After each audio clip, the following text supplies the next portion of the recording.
Well, hey everybody, thank you for checking in once again.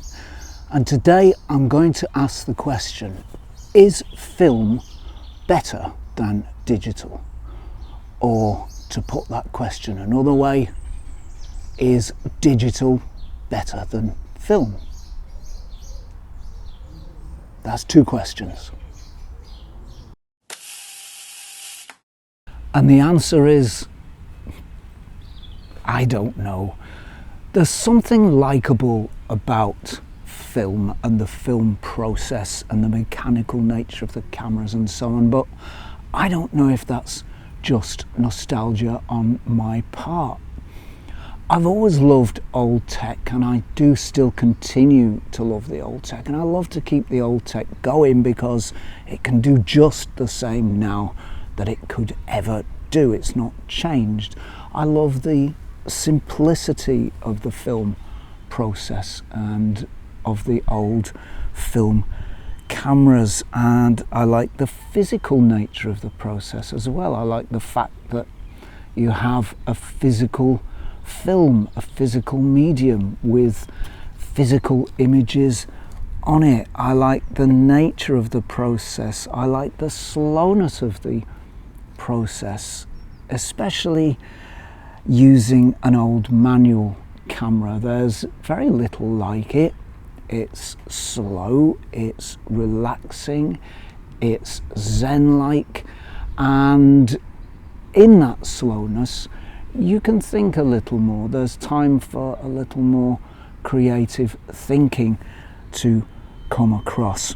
I like the magical nature of the medium, and there is something magical about the film process. There is something magical in the notion that you can have a latent image stored on a physical piece of film, and that latent image can be brought out by the addition of certain chemicals.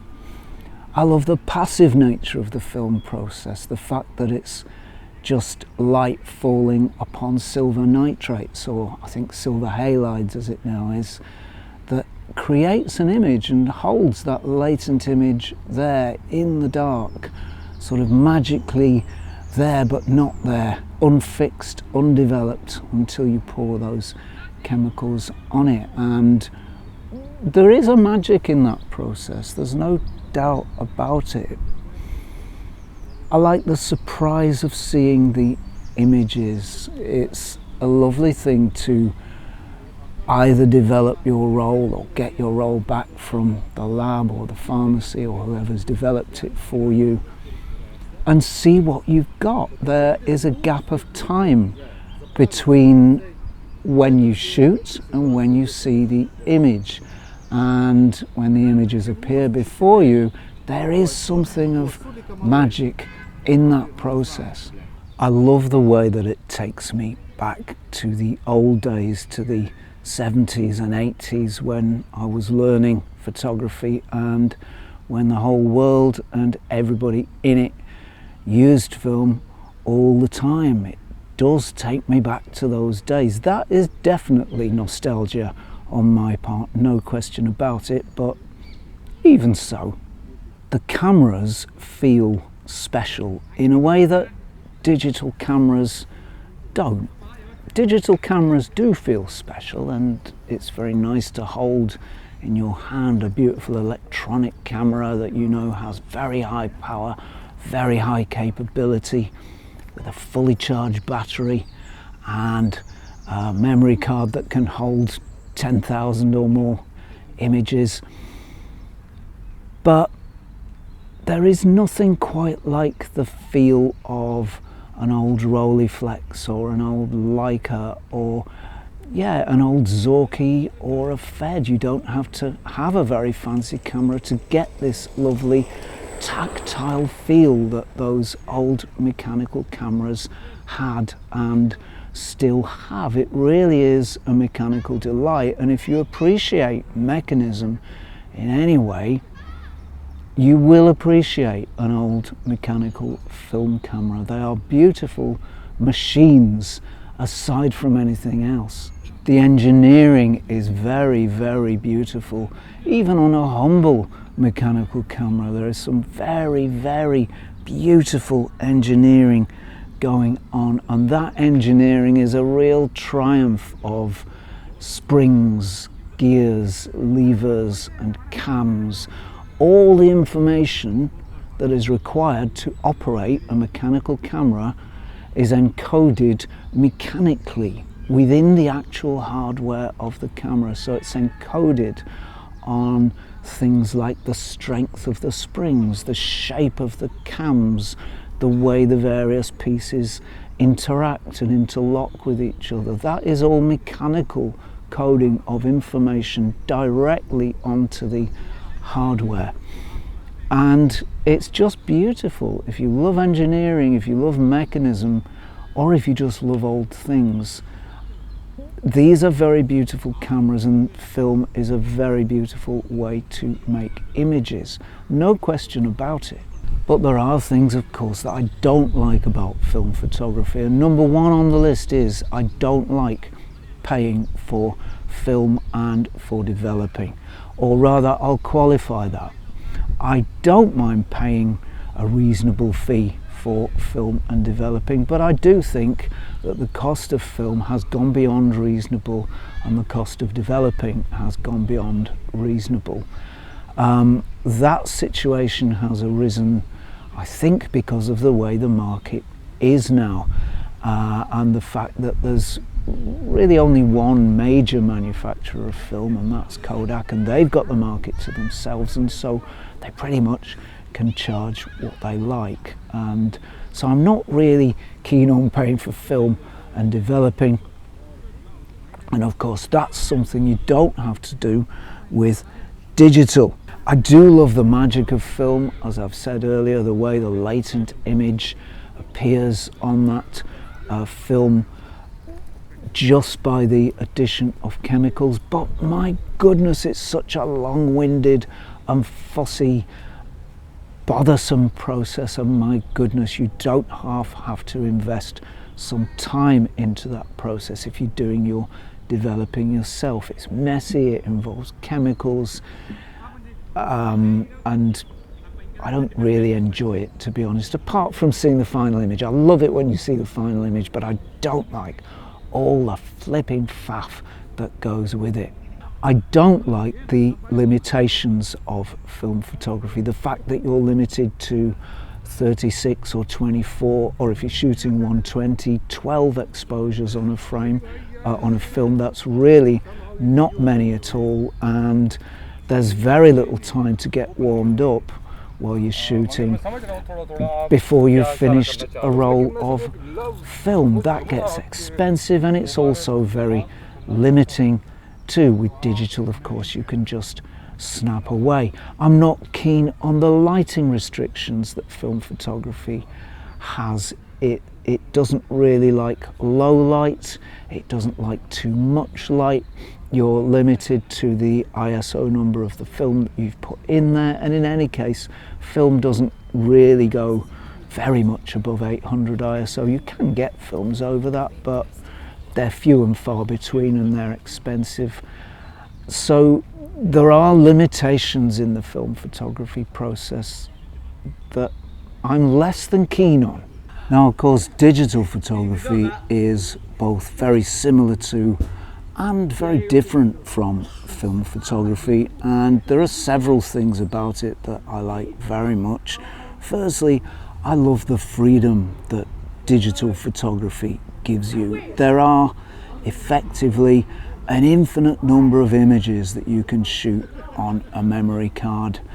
There is no restriction. You can shoot and shoot and shoot. You can snap and snap and snap and still have room left for several thousand more images at the end of the day. There is absolutely no limit on the number of images you can make, and of course that means that you can get warmed up, you can get into your stride. You might need to take 30, 40, 50 images before you've got into your stride, before you've got your artistic juices warmed up for that particular day. So digital is great for that. It's also, once you've bought your camera and you've got your computer and your memory card, it's a fairly high initial cost, but after that initial cost, it is effectively free to shoot. That is if you don't do too much printing. It's much, much cheaper to shoot per image than film is. Film has a lower overall cost in terms of buying a camera and buying a lens or two, but the more film you shoot, the more the cost adds up. And over several years, the cost of buying what you would have spent, the cost of spending rather, what you would have spent on a digital camera is swallowed up with the cost of film and developing. So while a film camera represents an ongoing cost, once you've bought your digital camera and all the kit needed to make it run, images are free. There is essentially no cost, and that's pretty cool. Digital is much faster than film, and I do like it for that. There is no mucking about, entering shutter speeds, carefully reading light, wondering if you've got the right reflected light for your subject, entering aperture values, framing, focusing. It's just so much quicker. You can just bang, bang, bang, snap, snap, snap away, shoot away. Let the camera do your thinking for you, apart from in terms of composition and other visual elements like depth of field, for example. So it's very much faster than film, and there are occasions when you need that speed. There are occasions where a film camera just won't cut the mustard and just won't do it. I love the capability of digital cameras. I love the fact that they can shoot up to, gosh, I don't know how many ISO, what ISO level can a modern camera go to? 50,000, maybe even 100,000 on some models. But even when you get to the 20,000s, that's still a very, very high ISO figure, and a camera that with that capability will allow you to shoot in pretty much any light.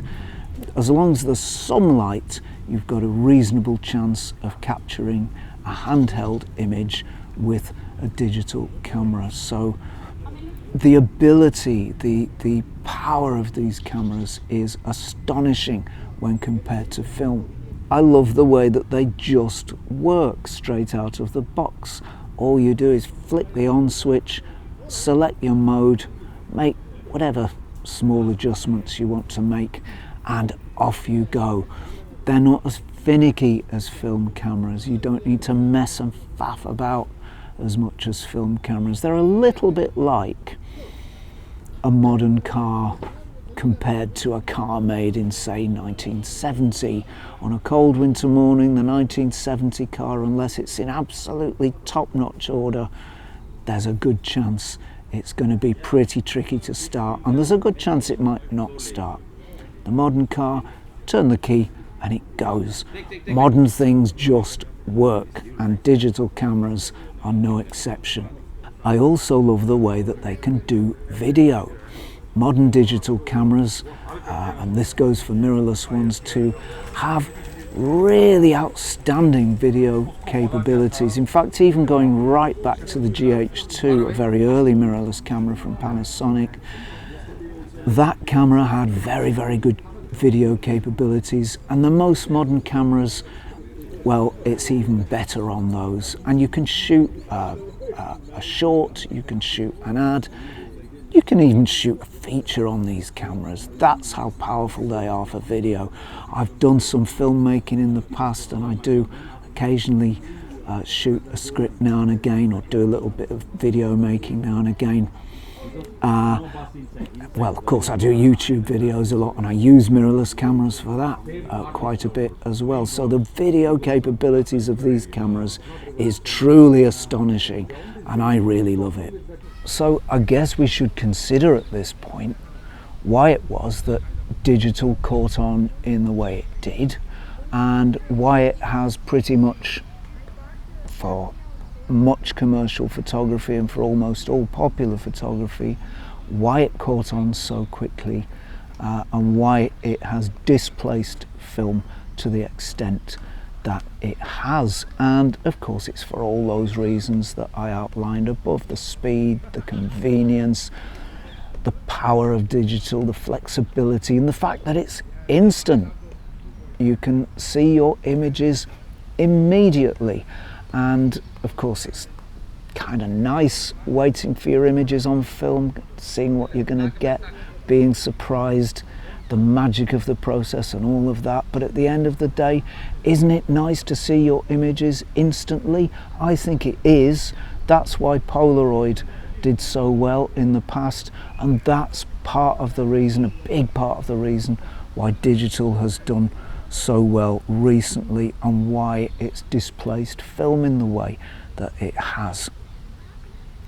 There's no worry about that we always had in the film days: did a certain shot come out? Did it come out? And the number of shots that didn't, in inverted commas, come out, or you know, the ones that had faults on them, the ones that were out of focus, underexposed, overexposed, was quite large. You never quite knew what you were going to get on film, whether a shot was going to work or not, whether you'd focus right, whether you'd remembered to put in the right exposure values. So the question, did it come out, is pretty much redundant with digital. Did it come out on digital?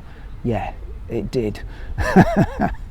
It's often said that one of the good points of film photography is that it slows you down and gives you time to consider, gives you pause to think, lets the creative juices flow. But of course the converse to that, the other side of that coin, is that digital speeds you up, and that's a fantastic thing too. It's much quicker, it's much faster. You don't get that time to think. You don't need that time to think with digital. You can snap away until you can get what you want and find what you want by the actual process of photography, and not by considering what will work, not by considering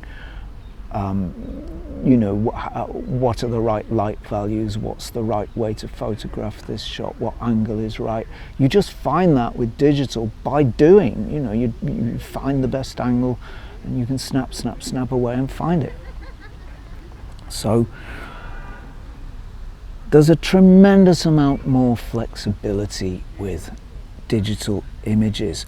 Editing is far easier than it used to be. It used to be that only professionals could edit an image, or at least if not a professional, you'd really need to know what you were doing in the developing process, dodging, burning in, touching in, retouching images. All of those skills required very specialized tools and very specialized knowledge. Now anyone can do it with a few clicks in Photoshop or Lightroom, and of course the more you practice, the better you'll get at it. So they're far easier to edit, and it's really democratized that process and put it into the public domain in a way that it wasn't in the film days. And finally, of course, how could I not say this, with a digital mirrorless camera, in fact a lot of DSLRs will do something almost as much, but with mirrorless cameras you can shoot any lens, well pretty much any lens ever made. There are a few exceptions, but you can certainly shoot almost all of your 35mm lenses made for 35mm cameras. You can shoot lenses made for medium format cameras, you can shoot lenses made for CCTV cameras, you can shoot pretty much any lens ever made. With a film camera, yes, you can adapt other lenses from other makes, but only if the flange distance is right. Some lenses won't adapt.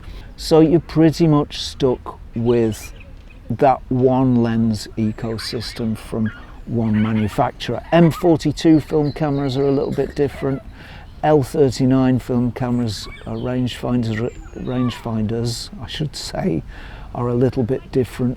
They have a great range of lenses made for both M42 and L39, but even so, there is a limited range. There's far less of a range you can shoot with, say, an L39 rangefinder or an M42 film SLR than you can shoot with a digital mirrorless. Digital mirrorless just absolutely walks away with first prize for how many lenses you can use, and that is a really great thing. So what can we say? What is the answer to our question, is film better than digital? Well, each has strengths and weaknesses, each has things that you can enjoy, each has advantages over and above the other. Film, for example, doesn't respond in quite as linear a fashion as digital sensors do, so it doesn't burn out whites so quickly. Film is a slower, more meditative process for sure, yet digital lets you get the job done because it means you can shoot and shoot and shoot without limit. So at the end of it all, the answer has to be, is film better than digital? Is digital better than film? I don't know. It really depends what you want to do with them, what the shoot is all about, whether you're shooting professionally, whether clients have asked for film. It might even be down to, as I know it is with me sometimes, it might even be down to what mood you're in that day and what you feel like doing. So there's no easy answer to this question. Both have advantages, both have disadvantages, but both are wonderful technical processes that will do an incredible job, that will work a miraculous feat, that will shoot for you or make for you an image from reality of a moment in time. So I'm not going to worry too much about which is best or which isn't. I'm going to leave it up to my choice on the day. As for me, well, there's something very like spring going on here today. The sun is shining, the birds are singing, and the cameras are itching to be exercised. So I'm going to go out, take advantage of this beautiful, beautiful day, and just take my time and shoot some images and see what comes to me. And I know a few better ways than spending a Sunday afternoon, be it with a film camera or a digital camera. There are a few better ways to spend an afternoon than that. So ladies and gentlemen, boys and girls, that's about it from me for now. I hope this episode has been interesting. I hope it's been useful, at least to some extent. Thank you very much for tuning in and watching. Thank you to subscribers for your support, that is really appreciated. And thank you to patrons for your support, that is very much appreciated also.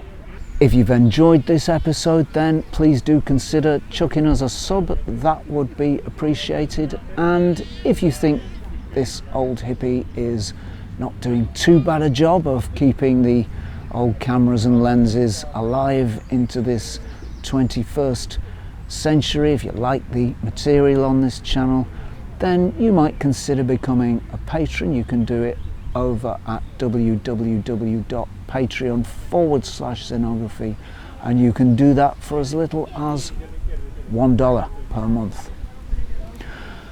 So that's it from me for now. Many thanks for watching, and if you're not doing anything too irksome, difficult, bothersome or irritating next week at around this time, please do tune in and join me for a spot more Zenography.